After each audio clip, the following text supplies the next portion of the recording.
आपके कथा में अगर किसी को संशय हो जाए तो क्या करना चाहिए? अरे कुंभज से कहते हैं श्री अगस्त्य मुनि कि किसी की बात छोड़िए, आपकी पत्नी को ही संशय हो गया है, संदेह। अब बताइए आप क्या कहना चाहते हैं? और वहां से भगवान शिव जी आए कि हमारी पत्नी है, प्रभु माफ करिएगा, क्रोधित मत होइएगा। व्यास गद्दी पर बैठने वाला व्यक्ति कभी क्रोधित नहीं होता है, ऐसा शास्त्र में है। लेकिन आज कलिकाल है, सबको भाई हर प्रकार से डिस्टर्बेंस रहता है, हो भी सकता है। लेकिन सब कुछ डिस्टर्बेंस व्यक्ति झेल सकता है।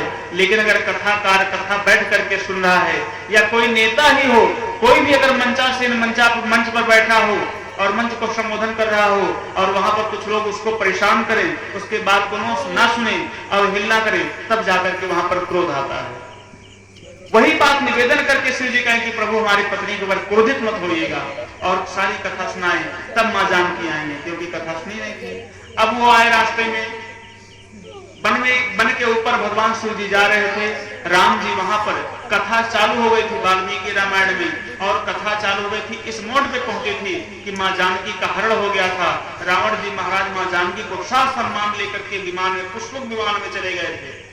रामायण में दिखाया गया है कि मां जानकी को छीन के झपट के पकड़ के ले जाते हैं ना।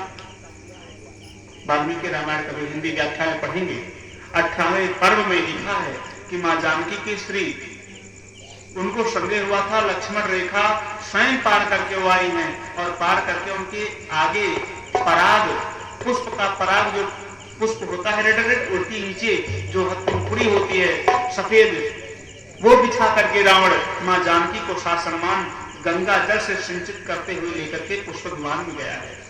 और भगवान राम जी स्वयं मां जानकी का त्याग किए थे कि जाओ तुम देख लो। क्यों? क्योंकि भगवान की कथा उस समय सुन रही थी, और कथा में उन्होंने डिस्टर्ब कर दिया। ये वाल्मीकि रामायण, रामचरितमानस में ऐसा नहीं है।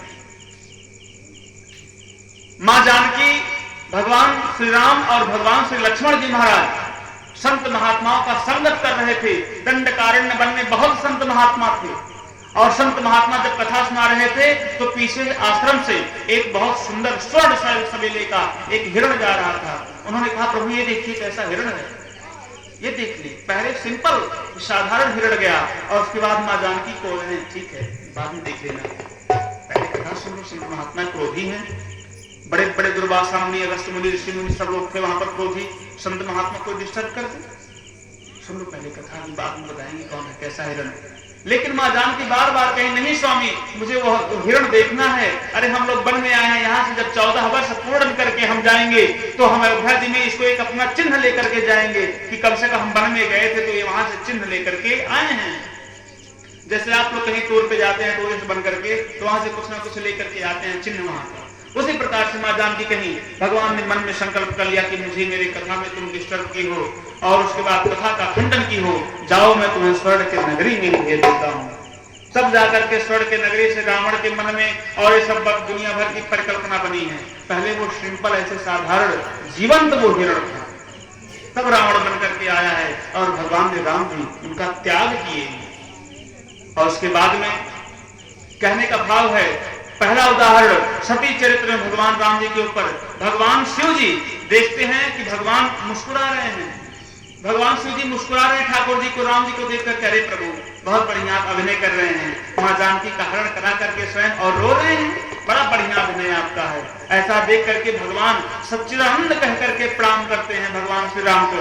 उन्होंने कहा आप ऐसे साधारण व्यक्ति रोते हुए को प्रणाम कर रहे हैं शिव जी, ये कौन है? वो बहुत समझाते हैं कि राम जी है। अब राम जी को जाने कैसे जब राम जी की कथा सुनी ही नहीं, क्योंकि अगस्त्य मुनि के आश्रम में वो कथा सुनी नहीं, मन में समझे होगा कैसे राम है। बहुत समझाए श्री शिव जी महाराज, लेकिन उनकी मन में समझ में नहीं आया। आश्रम में जा करके वो जैसे वहां जाती हैं तैसे कहती हैं कि प्रभु वो कौन है बताइए उनके बारे में, जिनको आप प्रणाम किए हैं, आप पूरे अखिल कोटि ब्रह्मांड के मालिक हैं, और आप जो है उनको प्रणाम किए हैं, वो कौन है? तब जाकर के कहते हैं एक बार त्रेतायुग माही शंभु गए तुम भजरित पाजी, एक बार त्रेतायुग माही शंभु गए हो भजरित मन में सोचे कि मैं कुंभल ऋषि के यहाँ से आ गया, लेकिन अभी तक इनका संदेह दूर नहीं हुआ। अब क्या करें? अब मन में सोचते जा रहे, हृदय विचारत जात हर कहीं विधि दर्शन होय, गुप्त रूप अवतरो प्रभु गए जाने सब। और उसके बाद में भगवान शिव जी महाराज बहुत समझाए, लेकिन मन में उनके कोई संदेह ये खत्म नहीं हुआ। तब शिव जी ने कह दिया, जाओ और खुद परीक्षा ले लो और देख लो वो कौन है। और वहां से कहते हैं, विधि विपरीत भलाई नाही, जब विधि